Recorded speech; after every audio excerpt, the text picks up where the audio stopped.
Assalamualaikum warahmatullahi wabarakatuh. Selamat pagi. Maaf, selamat siang semuanya. Mudah-mudahan dalam keadaan sehat pada siang hari ini ya, anak semuanya. Nah, pada hari ini kita akan melanjutkan materi kita yang minggu lalu, yaitu tentang konsep reaksi oksidasi reduksi atau yang disingkat sebagai konsep redox. Nah, nantinya di sini kita akan membahas beberapa hal bagaimana caranya kita untuk menyetarakan reaksi-reaksi dalam reduksi dan juga oksidasi. Tapi sebelum saya bahas untuk pembelajaran kita pada hari ini, ada beberapa hal yang ingin saya sampaikan kepada kalian semua. Eh, Tidak bosan-bosan saya ingin mengingatkan kalian untuk lebih aktif lagi dalam proses pembelajaran daring kita. Walaupun kita masih dalam keadaan seperti ini dalam proses pembelajaran, tapi lagi-lagi saya berharap kepada kalian semua untuk tetap terus memberikan respon yang baik dan bukanlah pelajaran-pelajaran yang memang sudah dikirimkan melalui video oleh guru-guru kalian. Nah, kalaupun memang nanti ada misalnya yang tidak dimengerti dalam proses pembelajaran atau dalam video pembelajaran yang sudah diberikan ini, maka berikan saja komentarnya. Kalau memang tidak paham, sampaikan apa yang ingin ditanyakan, maka akan kita diskusikan lebih lanjut. Tapi kalaupun memang sudah paham apa yang sudah disampaikan kepada kalian, eh, tidak salah juga untuk mengetikkan kata mungkin paham atau mengerti di dalam kolom komentarnya. Nah, itu kemudian jangan salah apa namanya? Jangan salah memberikan komentar ya. Karena ada beberapa teman kalian itu yang memberikan komentarnya malah di akun YouTube-nya, bukan di Classroom-nya. Jadi untuk kedepannya berikan komentarnya di akun Classroom-nya ya, jangan di akun di YouTube-nya. Nah, oke, baik ya. Kalau begitu akan kita mulai saja untuk pembelajaran kita pada hari ini. Nah, jadi untuk mengetahui konsep daripada reaksi oksidasi dan juga reduksi, pertama coba kita bayangkan ya, ada sepotong besi, kemudian kita letakkan sepotong besi itu di depan halaman mungkin atau di udara terbuka lah. Kemudian lama kelamaan nanti sepotong besi itu sering kita sebut dia dalam keadaan berkarat ya. Ada coklat-coklatnya, tidak lagi dia murni besinya mulus. Nah, kita katakan itu besinya sudah berkarat. Nah, pertanyaannya, mengapa logam besi itu dapat berkarat? Nah, begitu ya. Nah, apakah ada reaksi yang terjadi pada proses perkaratan si besi itu? Nah, itu kan menjadi pertanyaannya. Nah, bagaimana dengan peristiwa-peristiwa perkaratan besi itu yang merupakan apakah dia merupakan salah satu contoh reaksi oksidasi dan juga reduksi?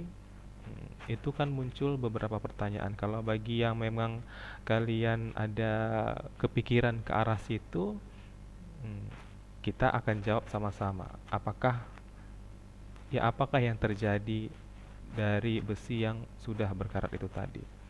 Nah, sebelum kita jawab pertanyaan itu, kita bahas dulu. Yang pertama, ini ada perkembangan untuk konsep reaksi reduksi dan juga oksidasi. Nah, untuk pengertian ya, pengertian daripada reduksi dan juga oksidasi itu ada berbagai ada bisa kita berikan pengertiannya itu sampai 4 ya. Ada 4 pengertian yang dimaksud dengan reaksi reduksi dan juga oksidasi.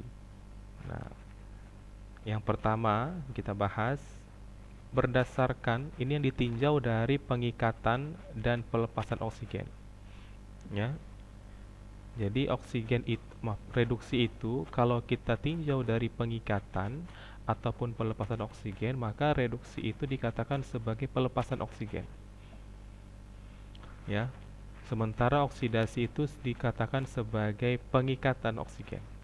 Jadi kalau dia mengikat oksigen dikatakan oksidasi, kalau dia melepas oksigen dikatakan dia reduksi. Nah, selain kata oksidasi dan reduksi, ada kata lain yang harus kalian pahami, apa itu reduktor dan juga oksidator. Nah, apa itu reduktor dan apa itu oksidator? Di sini tertulis kalau reduktor itu adalah zat yang menarik oksigen pada reaksi reduksi. Ya, dalam proses reduksi yang menarik oksigen itu siapa? Nah, dialah yang dikatakan sebagai reduktor. Dan juga zat yang mengalami reaksi oksidasi. Kalau dalam reaksi reduksi, tadi kan dikatakan bahwa kalau reduksi itu dia melepaskan oksigen gitu ya. Nah, siapa yang melepaskan oksigen dan siapa yang menarik oksigen? Nah, kalau yang menarik oksigen, zatnya itu dikatakan sebagai reduktor. Nah, kalau dia melepaskan oksigen, ya, yang melepaskan atau sumber daripada oksigen itu sendiri, itu dikatakan zatnya sebagai oksidator. Nah, tapi reaksinya itu dia mengalami kebalikannya. Kalau dia reduktor, dia mengalami oksidasi. Ya, saya ulangi ya. Kalau dia reduktor, dia itu mengalami oksidasi. Kalau misalnya dia oksidator, dia zatnya itu mengalami reduksi. Jadi dibalik. Ya, nah coba kita buat contohnya biar lebih gampang. Ini ada reaksi reduksi. Reaksi reduksi Fe2O3 oleh CO.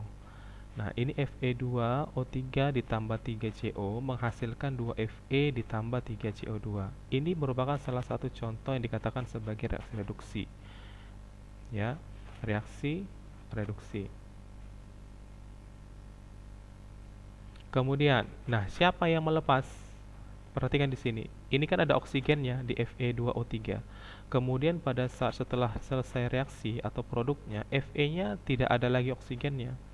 Makanya dia dikatakan melepas oksigen. Jadi reduksi itu melepaskan oksigen. Ya. Nah, contoh yang kedua, reduksi Cr2O3 oleh Al. Nah, Cr2O3 ditambah 2Al menghasilkan 2Cr ditambah Al2O3. Cr2O3 yang di dalamnya ada oksigennya kemudian dilepaskan. Siapa yang melepaskan? Siapa yang menarik? Yang menarik itu Al menjadi Al2O3. Maka Al ini dikatakan sebagai oksidator, reduktor. Ya, sementara dia reaksinya mengalami oksidasi. Tapi di sini dia mengalami reduksi. Ya, Cr2O3 ini kenapa dia mengalami reduksi? Karena dia melepas oksigen. Awalnya Cr2O3 jadi Cr. Nah, jelas ya? Nah, bagaimana dengan contoh daripada oksidasi? Nah, perhatikan di sini. Oksidasi itu dia mengikat oksigen. Awalnya nggak ada oksigennya, akhirnya jadi ada oksigennya. Nah, ini perhatikan oksidasi Fe oleh O2. Jadi besi murni diletakkan di udara terbuka, maka oksigen ini akan terikat ke Fe, mengikat Fe, terikat terhadap Fe, maka menjadi Fe2O3. Nah, inilah dikatakan kenapa oksidasi itu mengalami reaksi pengikatan atau penggabungan menjadi oksigen. Nah, kemudian yang kedua, contoh pemanggangan ZNS. ZNS direaksikan dengan oksigen akan menghasilkan ZNO. Awalnya tidak ada oksigen, akhirnya jadi ada oksigen. Nah, itu dikatakan sebagai reaksi oksidasi. Ya, sampai sini jelas ya. Kalau pengertian reduksi dan juga oksidasi jika kita tinjau dari pengikatan dan juga pelepasan oksigennya. Yang kedua, kita tinjau dari pengikatan dan pelepasan elektron. Tadi oksigen, sekarang elektron. Nah, yang dikatakan sebagai reduksi itu dia mengikat elektron. Berarti oksidasi kebalikannya, melepas elektron. Nah, di samping reduksi ada yang dikatakan sebagai reduktor tadi ya. Nah, kalau reduktor siapa?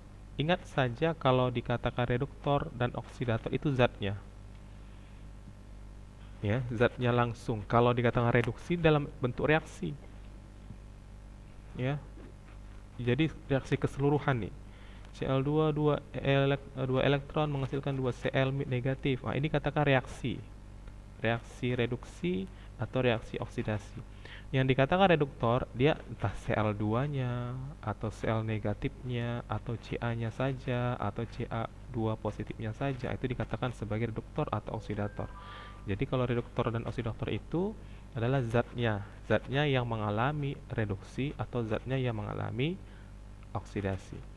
Nah, jadi di sini kalau tadi kita tinjau dari pengikatan dan juga pelepasan elektron, yang reduksi dikatakan sebagai pengikat elektron, sementara oksidasi melepas elektron. Nah, perhatikan di sini, ini reaksinya. Dalam reaksi ini, kalau elektronnya itu di sebelah kiri anak panah, berarti dia dikatakan mengikat. Kalau elektronnya itu dilihat di reaksi ini di sebelah kanan anak panah, berarti dia dikatakan melepas. K melepas elektron, menjadi terpisah elektronnya. K positif dengan E negatif. Jadi begitu ya maksudnya ya. Perhatikan aja letak elektronnya di sebelah mana. Kalau di sebelah kiri berarti mengikat, kalau di sebelah kanan dia berarti melepas. Nah, contohnya ini, Cl2 ditambah 2 elektron menghasilkan 2 Cl negatif. Nah, jadi Cl2 di sini berikatan dia dengan elektron, diikatnya elektron, nah jadilah dia Cl negatif. Nah, ini katakan reaksi reduksi. Ca2 positif diikatkan dengan elektron akan menghasilkan Ca. Ini juga dikatakan sebagai reaksi reduksi. Kalau reaksi oksidasi, ini awalnya K menghasilkan K positif ditambah elektron. Awalnya tidak ada elektron, malah menjadi ada elektron. Berarti lepaskanlah elektron yang ada di dalam K ini. Nah, kemudian yang kedua, Cu menghasilkan Cu2 positif ditambah 2 elektron. Awalnya tidak ada elektron. Kemudian dilepaskanlah elektronnya, jadi terpisahlah di antara Cu2 positif dengan 2 elektron.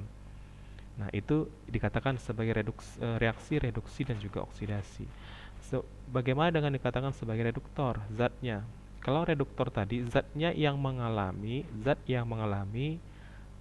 melepaskan elektron atau zat yang mengalami oksidasi.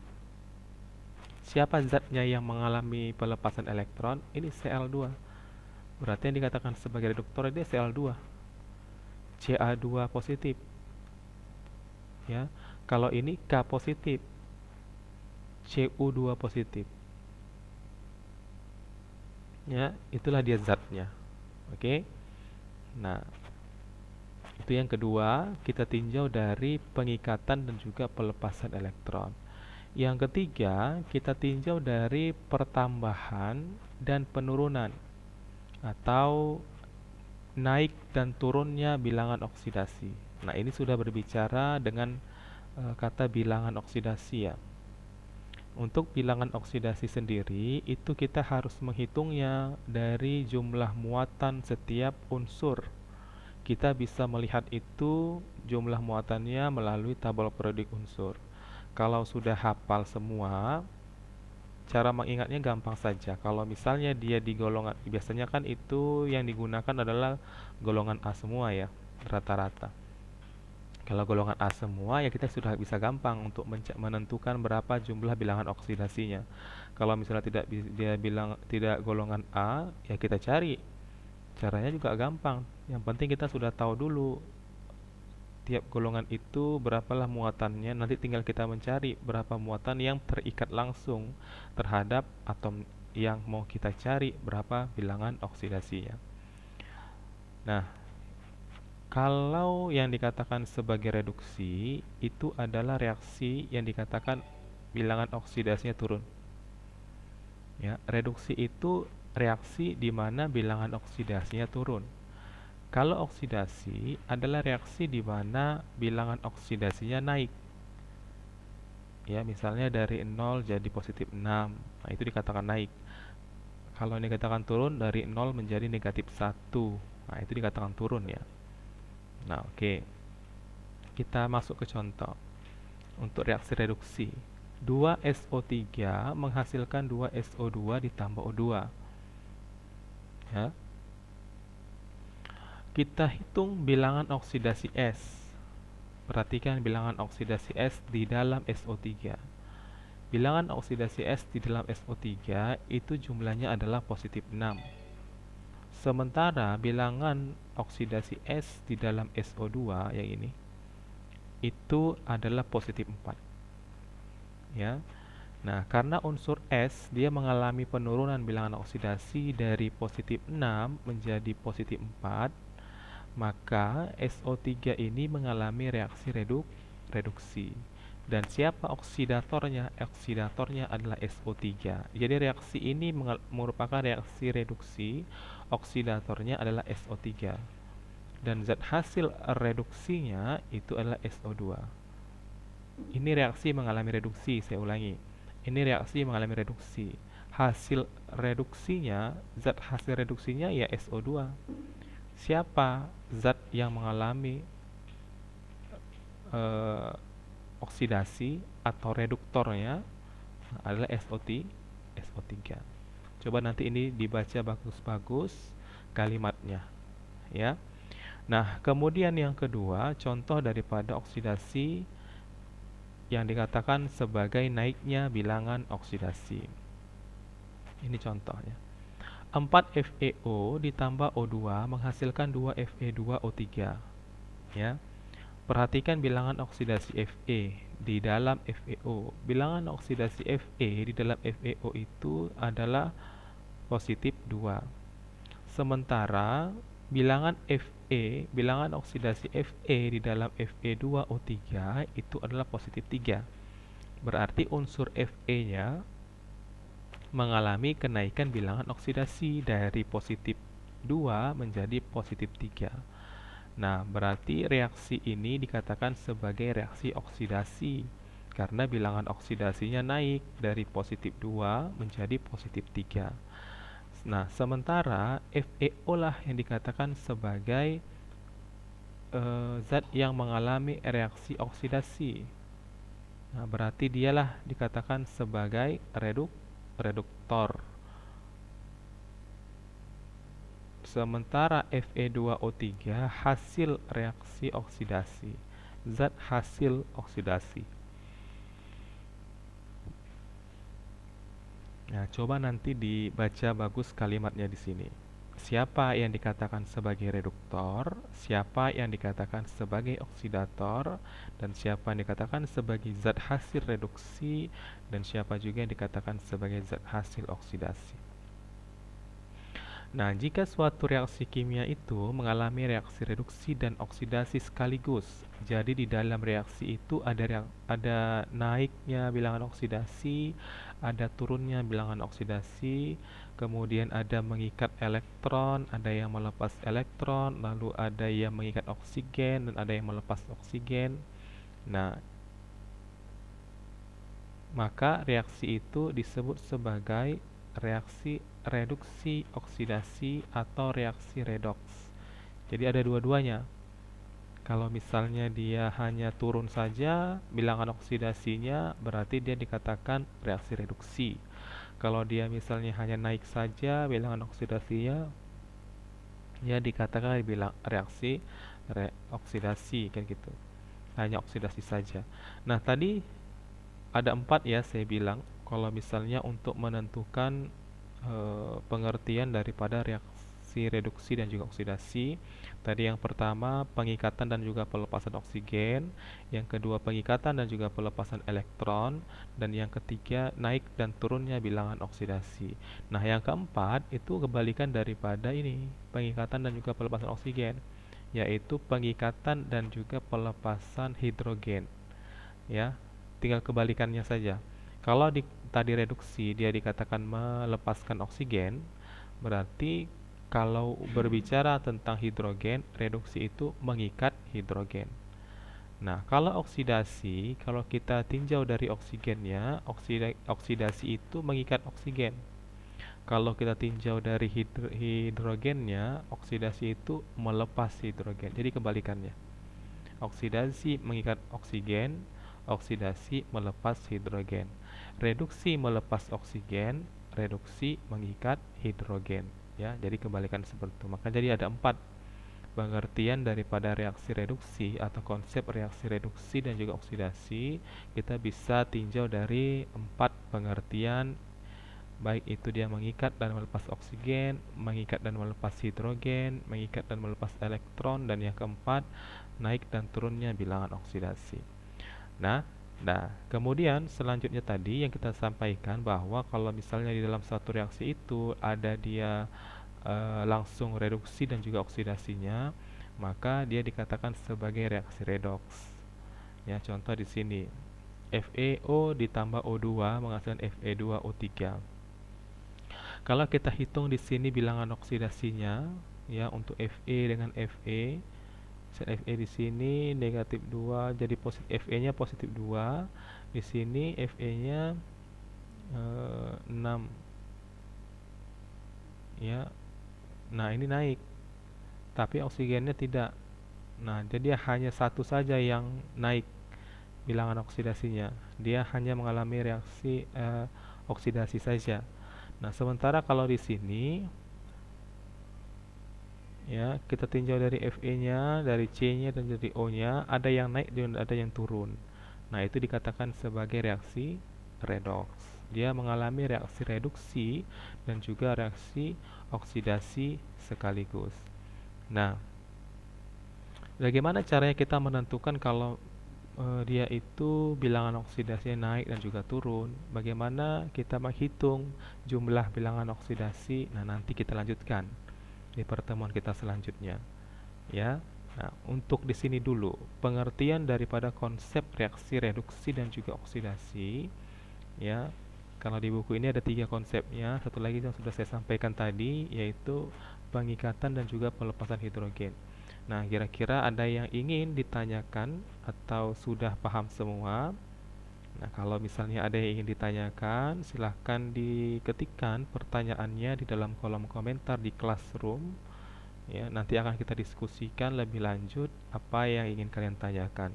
Dan kalau misalnya sudah jelas dengan apa yang sudah saya sampaikan tadi, saya harap juga diberikan komentar, katakan mungkin paham atau mengerti di dalam Classroom, ya, bukan di dalam komentar di YouTube. Nah, mungkin sampai situ saja dulu pertemuan kita pada siang hari ini. Kalau tidak ada yang ingin didiskusikan lagi, saya akhiri saja. Wabillahi taufiq wal hidayah. Assalamualaikum warahmatullahi wabarakatuh. Selamat sore semuanya.